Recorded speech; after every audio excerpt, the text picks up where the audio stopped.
Estamos en el edificio de La Esmeralda, antigua joyería del centro histórico en la Ciudad de México.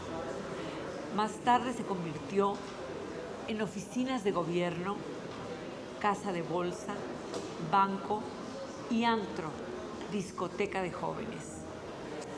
Ahora se ha convertido en el Museo El Estanquillo, el museo que contiene nuevamente joyas de la colección de Carlos Monsiváis, la colección que ha atesorado a lo largo de su vida. Carlos Monsiváis, estamos en el Museo El Estanquillo, que no te pertenece, pero en donde está contenida toda tu colección de arte, de magníficos dibujos de grandes artistas, de pintores, de fotógrafos. Carlos, ¿cómo iniciaste esta colección?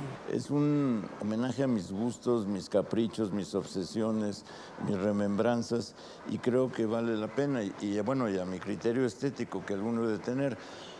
Es una colección que empezó hace 40 años cuando adquirí unos 15 dibujos de caricaturas de Miguel Covarrubias, y a partir de ahí quedé prendado por la posibilidad de coleccionar, que necesariamente para que tuviera sentido se volvió manía, enfermedad, obsesión. Bueno, eres un coleccionista en muchas direcciones, porque yo he oído hablar, además de todo lo que estás mencionando y de lo que vamos a hablar y vamos a ver, tienes una colección de cómics, ¿o me equivoco? Ya no. ¿Qué pasó? ¿De quién era esa colección? Era mía, pero ahora será del Museo del Estanquillo. De lo único que no me desprenderé jamás es de mi biblioteca. Ese es un patrimonio irrenunciable, el patrimonio mental, moral, de gustos, de necesidades de contigüidad. ¿Cuáles son esos gustos que te has dado con esta colección? Vamos a empezar por tu primera pieza de colección. ¿Fue un Miguel Covarrubias el primero? 15 Miguel Covarrubias, que tuve oportunidad de comprar a plazos. Y yo estaba deslumbrado con Covarrubias a partir de los dibujos de Negro Drawings, que había comprado en La Lagunilla, un libro. Y para mí era simplemente un genio, que yo creo que ha demostrado serlo. Un gran dibujante, un cineasta, un promotor del arte, un fotógrafo. No sé cuántas cosas hizo Covarrubias, todas las hizo maravillosamente. Ahora hay un revival Covarrubias en Estados Unidos realmente importante. ¿Tú lo conociste personalmente? De vista en Bellas Artes, cuando las temporadas de la danza, lo veía ahí todo nervioso y... ¿Y eras un niño tú? Pues no tanto, era así, un puber adolescente.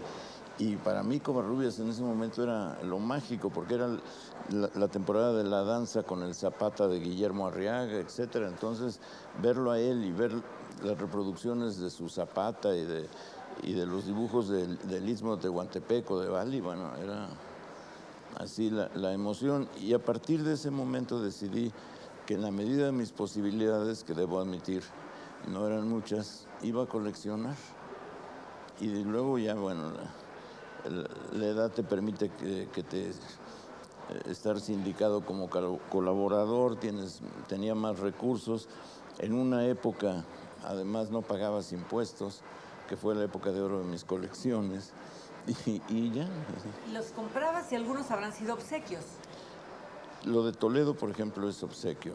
Eso, con una generosidad notable, me los dio, le hablé, le dije, van a estar en el museo, ¿estás de acuerdo en que yo transfiera la propiedad del museo? Me dijo que sí, me mandó 2 más, que es típico de Francisco, y bueno, me emocionó. Rodrigo Moya me regaló una foto de un pistolero que es maravillosa, don Gabriel Vargas me regaló originales. Bueno, sí ha habido algunos obsequios. Y luego una incursión metódica y voraz por La Lagunilla, la Plaza del Ángel, los tiraderos, ¿Los tiraderos que encontraste? Hay, por tiradero entiendo estos mercados de sábado, domingo, que pueden ser de 10 kilómetros, una cosa inconcebible. En general encuentras todas las cosas que no quisieras volver a ver, pero también encuentras, por ejemplo, fotos. Encontré fotos descartadas, supongo que de la Dirección Federal de Seguridad cuando existió, de manifestaciones. No hay crédito, pero yo supongo que de alguna institución de ese tipo. Manifestaciones del 68, y es muchísimo lo que hay del 68. Hay incluso 2 fotos de una mujer asesinada, evidentemente, en un cuarto de Tlatelolco el 2 de octubre. Y bueno, encontrártelo no tiene crédito, no tiene otro dato que la certeza de que esa foto es absolutamente real y que la fecha que tiene atrás es la cierta, 2 de octubre de 68, Tlatelolco. Un cuarto de azotea. ¿Y quién era esa persona? ¿No se sabe? Una ¿Es señora que anónima? estaba ahí, entraron y la mataron. Así de simple. Entonces todo esto, esta curiosidad me ha permitido también encontrar libros de grabados del siglo XIX en donde menos lo esperaba, y es ya una colección interesante, no te diré que muy importante, pero sí ya es interesante, e ir completando prácticamente todas las revistas de caricatura política de la segunda mitad del XIX hasta 1914, por ejemplo. Entonces eso sí, pues me ha dado gusto porque son muchos años. Ha sido una curiosidad permanente la tuya. Sí, al principio es la idea, no sé si justa, de que yo la tengo, entonces nadie más la tiene, que es la codicia y la maravillosa ramplonería del coleccionista. Y luego ya es el conocimiento específico. Si no te enteras de que estás coleccionando, estás perdido. Te obligas a estudiar, a ver la época, a revisar. He tenido maestros excelentes y ya con todo esto, pues es un... Además de que... ¿Quiénes han sido tus maestros? Bueno, desde Francisco de la Maza hasta Rafael Barajas el Fisgón, desde Novo y Carlos Pellicer, a Ricardo Pérez Escamilla y los Fausto Ramírez, todos los que han trabajado esas épocas, pues yo vampíricamente los trato para que me informen, me digan, me aconsejen, en fin.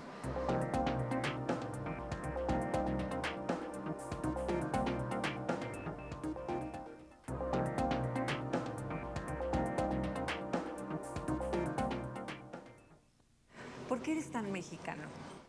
Porque no tengo posibilidades adquisitivas en cuanto a una colección más amplia. Tengo una foto, tengo 3 fotos de Man Ray, de tarjetas postales. Tengo una de Cartier-Bresson, de una carpa en la colonia Guerrero, de la etapa que estuvo en México, debe ser 1930 o 31. Tengo una Margaret Berg White, tengo una foto, pero eso es inconseguible. ¿Cuántas piezas contiene en este momento el museo? El museo tiene... Ahora, en este momento, en expuestas. exhibición 480. ¿Pero cuántas piezas has entregado? En las bodegas estarán cerca de 9,500. ¿Y en tu casa? En mi casa estarán 5,000, pero no han sido catalogadas. Y son básicamente fotografía. ¿Quién las cataloga? ¿Tú mismo? No, una tarea tan esforzada requiere de hombros menos frágiles. No, de ninguna manera. Es ya el INA fue el que hizo la primera catalogación. Yo en eso no he tenido nada que ver. Carlos, ¿cuántas piezas vas a exponer en el museo? ¿Periódicamente? Bueno, yo ya no soy el que las va a exponer. Hay un comité que decide, curadores, ya esa responsabilidad ya no me toca. Gracias a Dios. A mí me toca, o me correspondió, entregar ese acervo que sea del disfrute de quienes así lo deseen y que me dé la oportunidad de ver las piezas, cosa a la que no tenía yo acceso, porque por poderosa que sea mi mirada no traspasa las cajas. La exposición actual va a estar ¿durante cuántos meses? Yo supongo 5 meses. ¿Y al 6º mes viene? Viene otra exposición que se va a decidir Me contaron, hay muchas propuestas. Algunas piezas se van a quedar, muy pocas, pero sí se van a quedar. La plaza de Santo Domingo en plomo, que esa ya mejor no se mueve. Pero hay muchos fotógrafos. Simplemente el año que viene es el 50º de la muerte de Diego Rivera y el centenario de la muerte de Frida Kahlo. Como yo de Frida Kahlo solo tengo un grabado, no tengo ninguna posibilidad de exhibir nada, pero del mundo de Frida Kahlo sí, y entonces una de mis propuestas sería, por ejemplo, una exposición de fotos de Guillermo Kahlo, que era un fotógrafo absolutamente excepcional.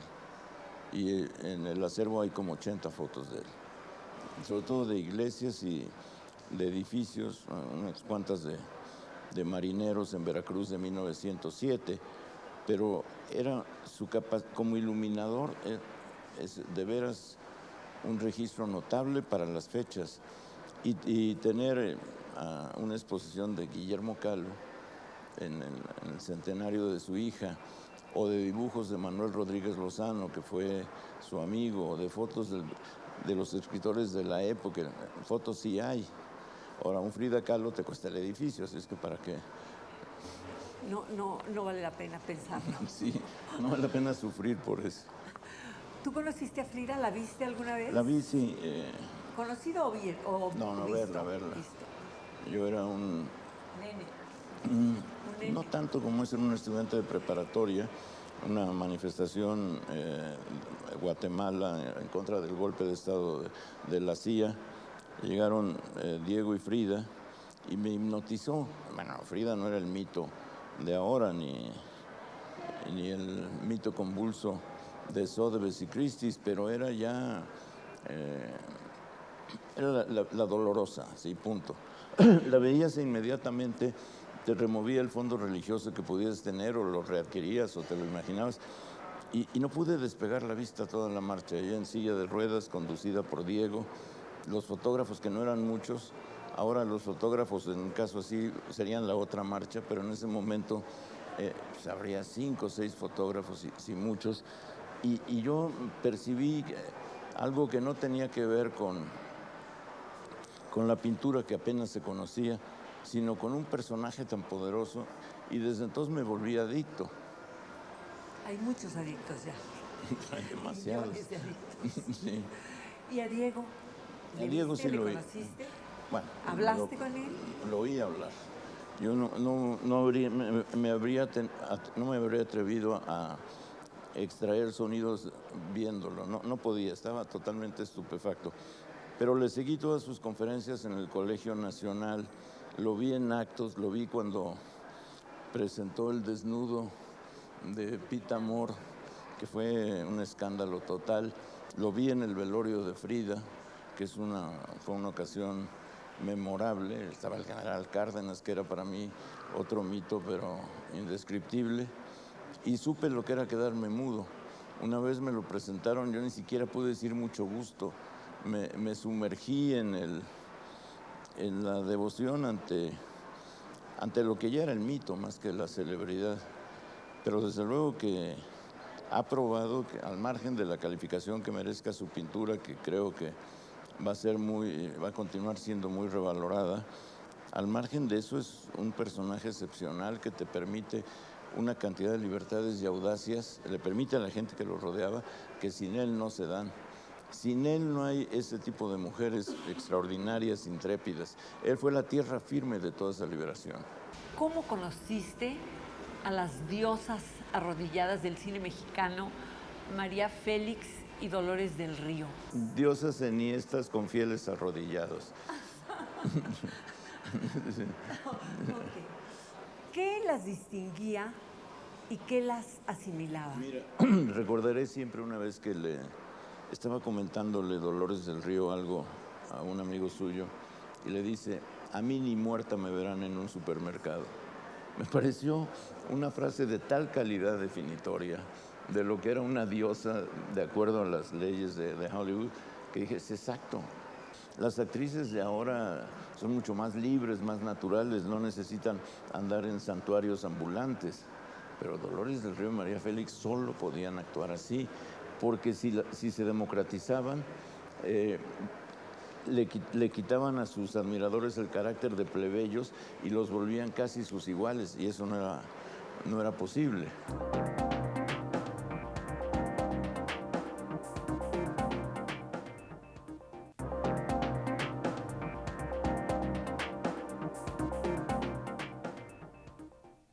Tú las viste personalmente y ¿qué sentiste ante Bueno, cada una? Ante Dolores, la admiración por su belleza, su sencillez construida con tantos artificios. Dolores era el caso de una legión de artificios que finalmente producen la sencillez. Era lo que se llama ladylike yo creo, desde el momento de nacer, le dio la mano a la portera y le agradeció sus servicios. No me la puedo imaginar, sino como un modelo de buen comportamiento, de carácter agradable y de imposibilidad de distanciarse a través de la cólera o de la sensación de superioridad. Sin ser para nada democrática, no fue para nada una aristócrata, salvo en la manera en que su figura, su apariencia, sí daba idea de una distinción que no pertenecía al mundo en que uno estaba. Pero fue maravillosa y... ¿Qué edad tenías entonces? No, la primera vez me habría tenido 22, 23. Y lo que vi en todo el tiempo en ella es que no quería recordar, así de manera muy precisa, porque no estaba segura de si sus juicios ofenderían o no a los muertos, que ya realmente me parecía una preocupación excesiva, pero estaba muy bien. Y cuando te enseñaba sus fotos, aquello era el deslumbramiento. Fue bella, en serio. Una de las experiencias de mi vida fue acompañarla al cabaret El Patio cuando se presentó Marlene Dietrich y ver la relación entre ellas y las dos juntas, que no era posible. Marlene Dietrich y Dolores del Río. ¡Qué espectáculo! Sí, yo perecí para siempre. Sentí el rigor de Chalma sobre mis hombros, porque aquello era una verdadera peregrinación. ¿La recuerdas cómo estaba? ¿De qué color iba vestida, Dolores? Dolores iba de negro, Marlene estaba de negro, y hasta ahí llega mi recuerdo, porque para la moda tengo ojos olvidadizos. Pero lo que fue ese encuentro y sentir ¿Cómo se vieron entre ellas? ¿Cómo se miraron? Con muchísimo afecto, con amor incluso. Pero sentir cómo cuidaban cada uno de sus ademanes, aquello era maravilloso. ¿Y María Félix? Era un poco distinta. María Félix hizo del encono con que se le trató siempre, eso lo convirtió en un muestrario del despotismo. Era despótica en todo. Y al mismo tiempo formidable, porque tú sentías que se esperaba de ella que fuera despótica, que si ha sido sencilla, la conviertes en María Candelaria, y que no tenía el menor caso, que tú necesitabas esa fuerza, ese temperamento, esas cosas a veces absolutamente disparatadas que decía, como cuando decía que Diego y Frida no eran pintores, no, por favor. Decías, ¿qué es esto? Y al mismo tiempo una rapidez mental muy, muy seria, que luego abandonaba para volver a ser la diosa. ¿Y a ella cuando la viste por primera vez, recuerdas? Por los mismos años, en un cóctel me la presentó Novo, y por supuesto yo no pude decir más de mucho gusto, era imposible. Después sí la ¿Estaba bellísima? Siempre estuvo casi hasta el final bellísima, y hasta el final era tal la disciplina que el lejos era magnífico. Yo te pregunté qué las distinguía y qué las asimilaba. Bueno, las asemejaba a su voluntad de no perderse en la multitud. Ellas y la multitud. Ellas nunca se iban a fundir en ninguna masa. Se rescataban a sí mismas a través del nicho que les construía la mirada de sus admiradores, que acababan siendo todos los que las rodeaban. ¿Qué las distinguía? La sencillez de Dolores, tan construida, y el despotismo de María Félix, tan construido. Ambas idearon ese personaje y lo llevaron hasta el fin.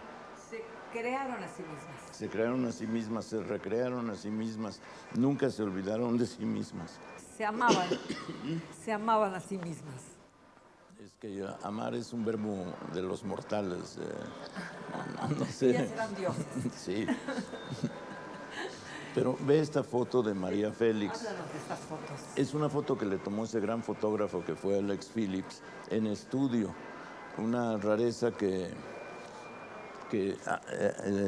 Alex Phillips la convenciera de ir a un estudio.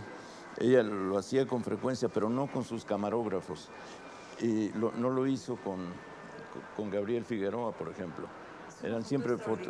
Porque no se la ve déspota, porque no se la ve Tampoco arrogante. Humilde, pero tampoco humilde. ¿eh? No, humilde no, pero se la ve lejana. Sí. Se la ve lejana y se la ve no con dulce. Tiene algo dulce ella ahí en esa expresión, ¿no te parece? Pues si hablaba ya la o dulzura suave, se le tiene algo suave. Sí, pero en la foto de enamorada, ahí está de nuevo despótica, insolente. Sí. Y en enamorada está la mejor imagen de María Félix. Cuando le lleva serenata a Armendáriz con los 3 calaveras, que Gabriel Figueroa nada más le toma los ojos y ellos están cantando qué bonitos ojos tienes debajo de esas 2 cejas. Figueroa decía que durante 30 días seguidos, lo primero que hacían al llegar al set era fotografiarle los ojos, que ella se los lavaba así empeñosamente, y era lo primero. Y a los 30 días revisaron todas las tomas y eligieron las que iban, y es perfecto. Qué bonitos ojos tienes debajo de esas 2 cejas, debajo de esas 2 cejas, qué bonitos ojos tienes. Yo no te ofrezco riquezas, te ofrezco mi corazón, te ofrezco mi corazón a cambio de mis pobrezas. Hay una fotografía de Dolores del Río que no se parece demasiado a Dolores del Río. ¿Es por su juventud allí o...? Es por su juventud, es cuando acababa de salir de las Vamps. Era cuando empezaba el mundo del glamour. En ese momento el glamour no le tocaba tanto porque tenía que ser bella como nativa. Después fue bella como interrupción de la belleza en el mundo de los nativos, como en Ave del Paraíso. Pero ahí era todavía ingenuamente bella. Como ya en esta foto de las abandonadas. Y eso es ahí está. Escándalo esa señora. Pero ahí es pose, eso no pertenece a la película. Es una foto que Figueroa le toma en la escalera, le hace una serie de tomas y dice, porque es cuando ella desciende y Pedro Armendáriz lanza un discurso diciendo que nadie la toque. Esa mujer no es una mujer, es una diosa.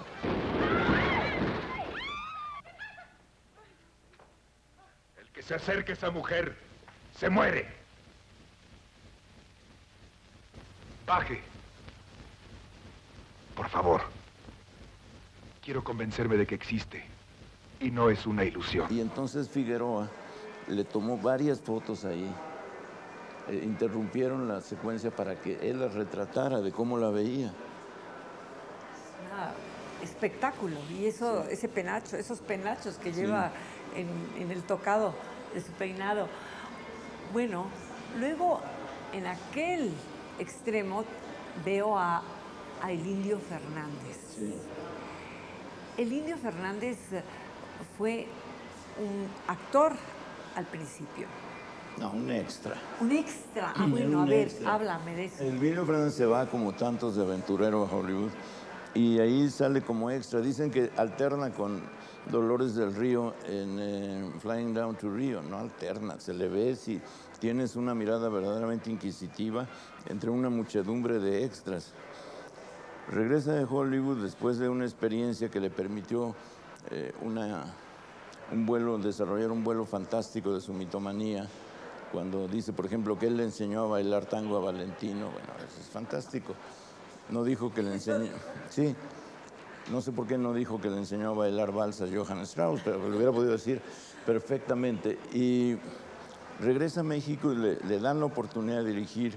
Dirige 2 primeras películas inenarrables y de pronto hace Flor Silvestre, que tiene momentos de obra maestra. Y de ahí en adelante, con todas sus caídas, es uno de los grandes, grandes directores. ¿Él es el director de Salón México? Sí, ese es un prodigio. Con Marga López sufriendo eternamente. Sí, bueno, las lágrimas del Marga López están ahí, puede uno compartirlas o embotellarlas, pero la fotografía de Figueroa, la fuerza de dirección de Emilio Fernández y la interpretación del Pachuco de Rodolfo Acosta, eso ya es definitivo. A Rodolfo Acosta no podía haber sido nada mejor que el Pachuco. El cinturita, es que era todo. Recuérdame cómo se llama la película en la que Rodolfo Acosta enseña a una prostituta, están en la calle, y le dice cómo debe de caminar y cómo debe hacer el trotuar. Le habla en francés. En Víctimas del Pecado, cuando le enseña, le habla en francés, En a la prostituta. francés le habla a la prostituta. Es una cosa increíble. Y luego le enseña a caminar y le modela. Alors, qu'est-ce que tu as fait aujourd'hui? Tu lâches le fric? Bah ça a mal marché aujourd'hui, tiens. Pourquoi? Ils sont tous fauchés. Oh, tu sais même pas le faire. Alors, va-toi. Alors. Catherine, comme tu vas gagner l'argent comme ça, tu sais même pas marcher. Il faut que tu apprennes à marcher bien, comme ton Jean, comme moi. Regarde. Tu vois? Alors.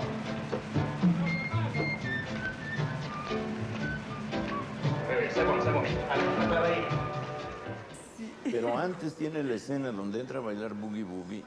Cada movimiento es deslumbrante, así. Rodolfo Acosta, ¿qué fue de él? ¿Cómo terminó? Se fue a Hollywood y murió ahí. Y ahí no tuvo mayor carrera, hacía de Cherokee, de Sioux, en fin, no. Él, donde resplandecía era en un salón de baile, con el atavío del Pachuco y con la idea de que sus movimientos eran un compendio del erotismo para las masas femeninas.